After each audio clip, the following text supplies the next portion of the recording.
नमस्कार मंडळी, आज मी एका आंब्याच्या बागेमध्ये आलेली आहे. तर ही आमची सखी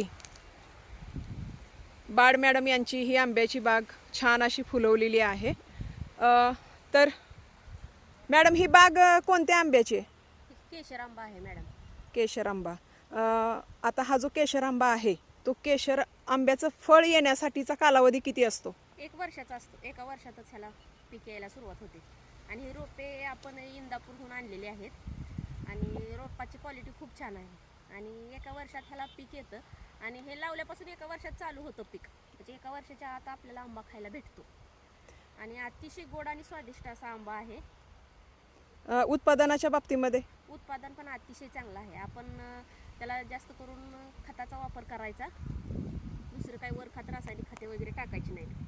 सर्वसाधारणपणे आपण एक ठराविक संख्या जर विचारात घेतली की बाबा आपण एक 50 झाडं लावलेली आहेत, तर त्याचं एक वार्षिक उत्पादन तुम्हाला किंवा उत्पन्न किती प्राप्त होतं? 50 झाडे जर आंब्याची असतील तर आपल्याला वार्षिक उत्पन्न 2.5 लाखापर्यंत तरी बऱ्यापैकी मिळू शकते.